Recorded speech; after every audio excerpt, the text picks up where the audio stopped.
America's Dairyland. Wisconsin's identity was born more than a century ago. Our farm was homesteaded back in 1854. But the landscape of the Dairyland is changing. They're saying that the demand for food will double in the next 5 to 7 years. Today, there are fewer dairy farms in Wisconsin producing more milk than ever. So you have to kind of balance the profitability, the business part with caring for your animals, and that's really an art. We have some of the best minds in the dairy industry here in the state. The demise of the Wisconsin dairy farm is vastly overrated. It's just a different dairy farm. And yet some things on the farm never change. Alarm goes off at 3:50. Started planting about 9 in the morning and I quit at 9:45. There's a bad hole. There's 2 holes. It's a flip of a dice every year. You hope everything works out, but you're still dependent on Mother Nature and if it's going to rain, if the sun's going to shine. It takes a lot of optimism in this business because there's so many things that can be negative. I'm Greg Jeske, and this is Our Wisconsin, the state of America's Dairyland. Wisconsin has been known as America's Dairyland since the early 1900s. It became the official license plate slogan in 1940. But lately, the state has struggled to live up to that reputation. For example, we lead the nation in cheese production, and yet about 10% of the milk to make it has to be imported from other states. In the next hour, several Wisconsin dairy owners are going to show us what it's like being a farmer today. We will follow the milk trail from the cow to the cooler to the creamery, and we'll see how the world is getting a bigger taste of what Wisconsin has to offer. And it all begins with the bovine. Like a human, this Holstein calf spent about 9 months in her mother's womb. She'll spend the next 2 years getting ready to become a mother herself. Her father was picked through the artificial breeding process, but natural instinct still plays an important role at birth. Shortly after giving birth, the mother is milked for her vitamin and immunity-rich colostrum, which is immediately fed to her calf. The two are then separated, the mother returning to the milking herd and her calf moving on to its next stage of life on the farm. Once they're off milk in a few weeks, the males will be raised for beef, or if they possess exceptional DNA, for breeding. But it's the females, heifer calves, that are most valued by dairy farmers who are constantly raising the next generation of their herd. And that's our job, to wait on 100 baby calves every hour of every day. So that's what we do.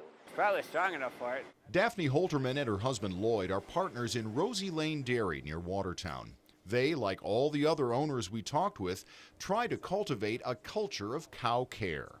The cows and the calves are the center of what we do every day. Every decision we make, is it better for the cow? Is it better for the calf? And I think anybody that works on a family farm, whether they're an employee or a family member, they have that mantra with them every day. Heifers typically need 2 years to mature before they can become pregnant, give birth, and begin milking. Breeding on most dairy farms today is done artificially. Bulls are chosen for their genetic traits that the farmer hopes will show up in the calf. Bull semen is purchased from a breeding service, loaded into what's called a straw, and inserted into the cow by human hand. Over the next 9 months, the mother-to-be will be watched closely for any signs of problems and checked regularly to make sure the pregnancy is normal. Most of what we do on the dairy is using our eyes and watching what our animals are doing and understanding what their behaviors are. At Mystic Valley Dairy near Sauk City, Mitch Brining looks every bit the nervous parent on the days his cows are checked. On this particular cow, we're confirming that she's still pregnant. She is pregnant. Twin calves in this one. One calf is a bull calf. I gotta find the second one. There's 2 bull calves in this cow. Twins are both bulls. Portable sonograms now allow veterinarians like Scott Pertzborn to monitor the pregnancy's progress. Okay, so here's the calf. It's 38 days along since conception, and I'm able to see a heartbeat in there. 9 months later, the heifer is ready to deliver her first calf, the first of 4 she's likely to have. Even with all the technology used on farms today, birth is still left up to the bovine. And a first-timer's lack of experience can lead to some anxious moments in labor, like when she decides to break the usual safe routine and stand up, leaving her partially exposed calf vulnerable to injury if she falls. Eventually, she lies back down and progresses to the point that a human touch can provide a final pull to bring her offspring into the world. Her first calf successfully delivered, the new cow moves on to a new barn to join Wisconsin's other 1.27 million milk providers. From birth to 2 years old, we have a lot of money invested in those animals that, they have to produce milk and have calves, and that's how we get paid back. What they eat and drink, where they sleep, how they feel. Dairy farmers today keep close tabs on every member of their herd. It's all about the milk. Each cow in a high-producing herd will give anywhere from 12 to 14 gallons of milk per day. And keeping that output constant means knowing what cows like and don't like. Cows don't like hot. The cows like cold. Cows like routine. They like same thing every day. The cow eats 100 pounds of feed a day. Ruminating cow is a happy cow. Cows are first. Cows are first. Well, kids first. Kids, cows. Like kids, cows need to eat well to reach their full potential. We feed them enough that they shouldn't run out of feed. There should be just a little bit left over. Hickory Daniels is one of the many Wisconsin dairy farmers today who pay a nutritionist to regularly analyze their cow feed and milk production and create a recipe for the best results. A modern dairy cow is actually far better fed than the average human, and even the average human in the United States, because they tell you that you need to have so many servings of protein and oils and fats. Well, we go way beyond that with the animals. We're testing all the minerals, and we break like carbohydrates into multiple different groups, and we break protein all the way down to amino acids. Daniels and the other farmers we talked with say they use only natural ingredients in their cow feed, anywhere from 15 to 20 different things, including corn and alfalfa, and byproducts such as whey from cheese making, barley from beer brewing, soybean hulls, and cottonseed. It's just a recipe, and depending on what's in that recipe is a pretty good reflection on how well your cows are going to milk. It was mentioned that a ruminating cow is a happy cow. Ruminating refers to the cow chewing its cud, regurgitating and re-chewing that high-fiber feed before passing it into her 4 stomachs. They eat their feed and then they lay down and they chew their cud, and we're measuring how much they ruminate a day, and it's a really good indication of if an animal is not feeling well for some reason. The first thing that happens is their rumination starts to drop. A well-ruminating cow will chew her cud an average of 8 to 9 hours per day, at least 50 times per minute. So the dairy cow is, to me, one of the most amazing creatures on the face of the earth, because she takes the stuff that is junk to you and I. We can't eat the corn stalks, we can't eat the corn cobs, and she takes that and she makes a high-quality protein product to feed the human race. Scientists say humans began milking dairy cows about 7,500 years ago in Central Europe. One key similarity here is the climate Wisconsin shares with that part of the world. Have you heard the ads, happy cows are from California? It's a lie. Happy cows are from Wisconsin because happy cows hate heat. They like cool weather. Cows don't sweat, and the only way that they get rid of their heat is they evaporative cooling. What we do is we soak their skin to get them wet, and then we allow that to evaporate off, and it's on a timer, so every 4 to 5 minutes that's going to make a cycle, it's going to get them wet, and in between those cycles the air moving through the barn kind of evaporates, takes the heat off of them, and allows them to stay comfortable. We visited farms in some of the summer's hottest weather, and all of them, big and small, had systems in place to keep their cows cool. A cow begins to feel heat stress at about 72 degrees, and on days when heat and humidity push the heat index into the high 90s and above, a cow's milk production can drop 5 to 15% a day. Farmers can best control their cows' comfort when they keep them inside, but the majority of Wisconsin dairy herds are kept in confinement year-round due to both climate control and the lack of pasture for bigger herds. That's not good or bad, that's just where cows have gone. Is it the best for the cow? We have all of our cows in confinement. We do some pasture research here at the UW, but our cows, they live longer than what would be the industry average in the state of Wisconsin as well as throughout the nation. So I think with the right management schemes, cows can be extremely happy in confinement as well as they can be out in a pasture. University of Wisconsin dairy herd manager Mike Peters says making cows happy in confinement means making them as comfortable as possible. this is the next style of mat that we're looking at, on making those cows comfortable and keeping them as happy as possible. What kind of gel? What's in this? It's actually what's in a baby diaper, believe it or not. But in most barns, sand is the dairy bedding of choice, allowing cows to stay cool while conforming to their bodies as if they were on a beach. The UW has the nation's first dairy school, created in 1890. It works closely with the dairy industry to research solutions to the problems facing farmers. At Wisconsin's biggest dairy farm, Rosendale Dairy, they found there's also a social component to keeping more than 8,000 cows happy. We keep them in their own little mini herd. So the mini herd's about 300 cows. It's their social group.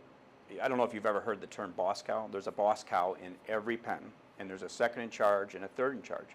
And if we move another cow in from another pen, they have to resort. They have to figure out who's in charge around here.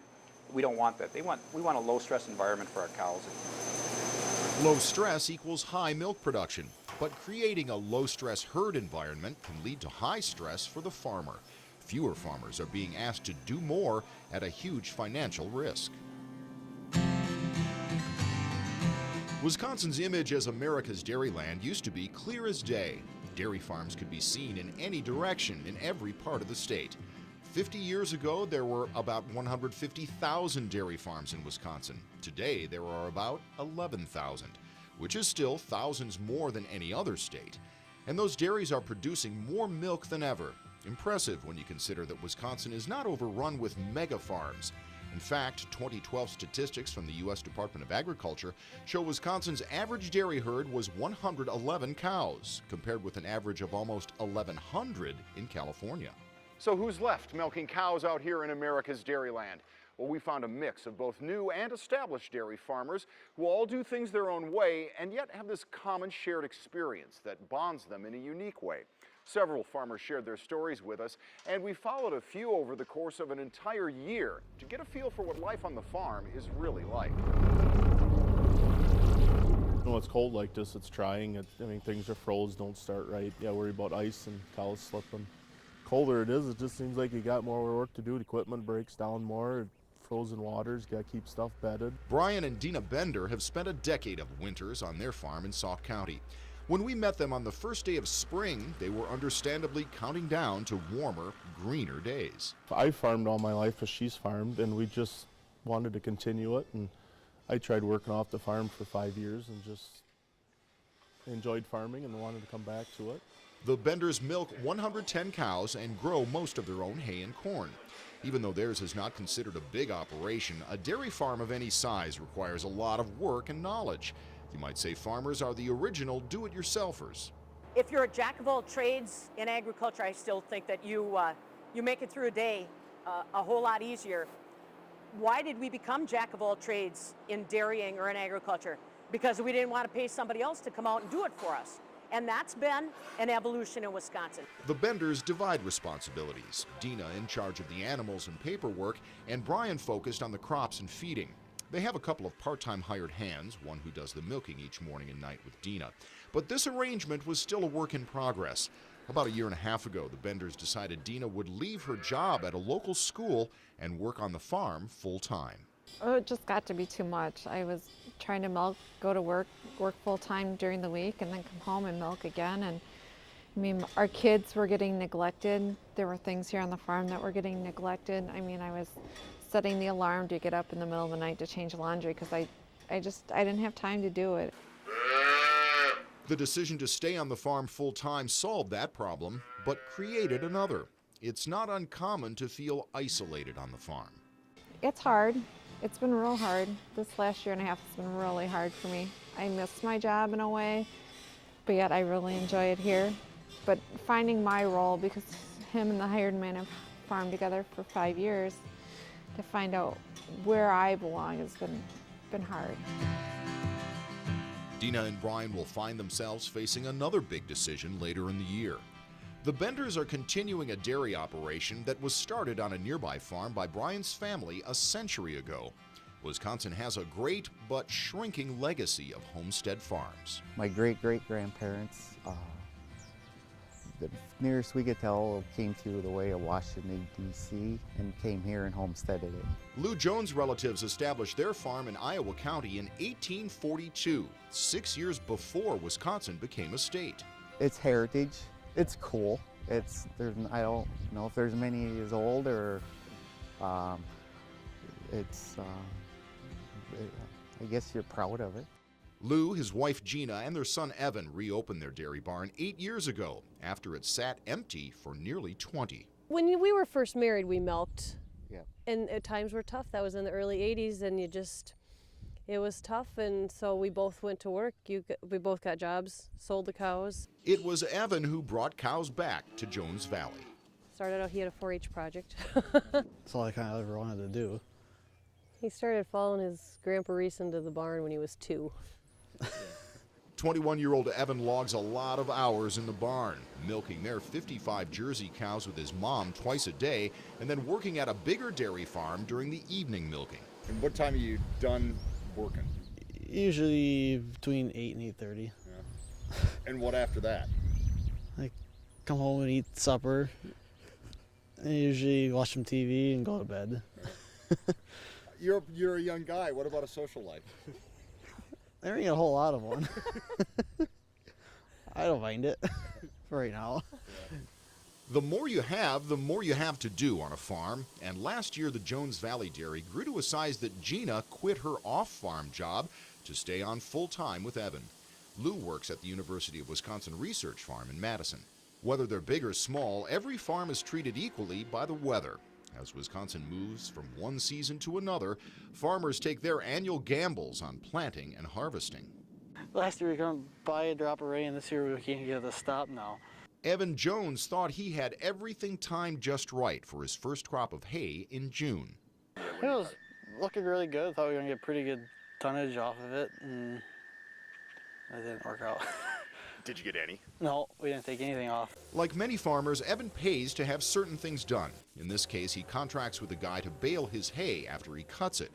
This time, the contractor was supposed to be there to bale on Thursday. He didn't make it. It started raining Friday morning, hasn't shut off since. Probably looking at $5,000 to $7,000 worth of hay. Really? Any way to salvage any of it at this point? At this point, no. The relentless rain kept Brian Bender out of his hay fields altogether this spring.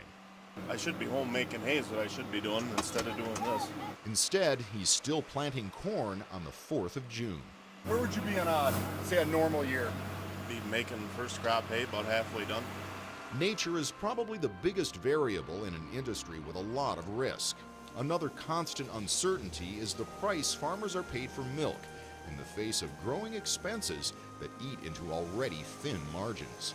I see thousands and thousands and thousands of dollars. I just don't get to keep them. They go in one hand and out the other. The business of dairy farming when Our Wisconsin returns.